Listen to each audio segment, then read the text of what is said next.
ஏறக்குறைய 80-85 ஆண்டுகளுக்கும் மேலாக தமிழகத்தினுடைய வளர்ச்சி, தமிழ் மக்களுடைய மேம்பாடு, அரசியல், இலக்கியம், திரையுலகம், இப்படி பல்வேறு சமூக நலன்களில் அக்கறை கொண்டு தந்தை பெரியாரின் சீடராக, பேரறிஞர் அண்ணாவின் தளபதியாக சுமார் 50 ஆண்டுகளுக்கும் மேலாக திராவிட முன்னேற்றக் கழகத்தினுடைய ஒப்பற்ற தலைவராக இருந்து தமிழ் மக்களுடைய இதயங்களிலே, உலகெங்கும் இருக்கக்கூடிய தமிழ் மக்களுடைய இதயங்களிலே எப்போதும் நீக்கமர நிறைந்து வாழ்ந்து கொண்டிருப்பவர் அருமை தலைவர் டாக்டர் கலைஞர் அவர்கள். சில பேருக்கு எழுத வரும், பேச வராது. சில பேருக்கு பேச வரும், எழுத வராது. சில பேர் சட்டசபைக்குள்ளே சிறப்பாக பேசுவார்கள், வெளியே பேச்சு வராது. பொது மேடைகளில் சிறப்பாக பேசுவார்கள், சட்டமன்றத்திலே சிறப்பாக பேச்சு வராது. சில பேர் சிறுகதை எழுதுவார்கள், நாவல் வராது.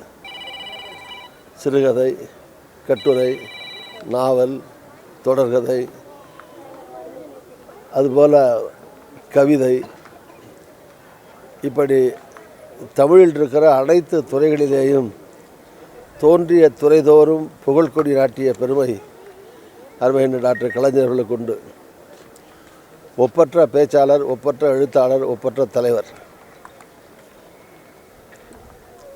அவருக்கு நிகரான ஒரு இலக்கியவாதியை அரசியல் தலைவர்களில் இந்தியாவிலே எங்கும் காண முடியாது. அது மாதிரி ஒரு நிகரற்ற ஒப்பற்ற தலைவராக திகழ்ந்த அருமையண்ணன் கலைஞர் அவர்களுடைய பிறந்த நாள் 100 நிறைவு பெறுவதை ஒட்டி அவருடைய திருவுருவச் சிலைக்கு மாலை அணிவித்து அஞ்சலி செலுத்தி அவருடைய நினைவிடத்திலேயும் அஞ்சலி செலுத்துவதிலே காங்கிரஸ் சார்பிலே, எங்களின் சார்பிலே அவருக்கு வீர வணக்கத்தை செலுத்துவதிலேயும் அதை தமிழ் மக்களுடைய செலுத்த வேண்டிய நன்றிகளில் ஒன்றாக கருதுகிறோம். அருமையண்ணன் டாக்டர் கலைஞருடைய புகழ் என்றென்றைக்கும் தமிழ் மண்ணில் எப்போதும் பசுமையாக தமிழர்கள் நெஞ்சத்தில் அவருடைய நினைவு நிலைத்திருக்கும். டாக்டர் கலைஞர் அவருடைய புகழ் வாழ்க. கருத்து கணிப்புகள் அப்படியே முழுமையாக அனைத்தையும் ஏற்றுக்கொள்ளவும் முடியாது, முழுமையாக எல்லாவற்றையும் நிராகரிக்கவும் முடியாது. சில நேரங்களில் கருத்து கணிப்புகள் பொதுவான ஊடகங்கள், பொதுவாக சர்வே பண்ணுறவங்க இருக்காங்க. சில பேர் சில கட்சிகளுக்காக கருத்து கணிப்பு பண்ணுறவங்க இருக்காங்க.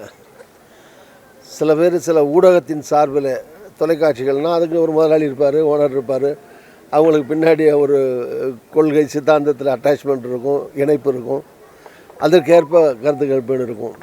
நியூட்ரலாகவும் சில ஊடகங்கள், சில சர்வேஸ் இருக்கலாம். அதனால் கருத்து கணிப்புகள் வழக்கமாக தேர்தல் முடிஞ்ச உடனே செய்கிறது தான், அது எக்ஸிட் போல்னு செய்கிறது தான், அது எல்லோரும் செய்திருக்காங்க.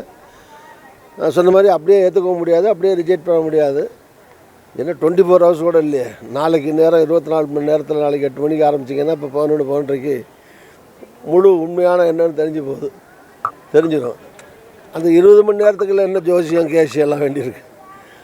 அதனால் 20 மணி நேரம் கழித்து என்ன நடக்கிறத ரியாலிட்டியில் பார்த்துக்குவோம். பாதகம் செய்பவரை கண்டால் நாம் பயங்கொள்ளலாகாது பாப்பா, மோதி மிதித்து விடு பாப்பா, அவர் முகத்தில் உமிழ்ந்து விடு பாப்பா.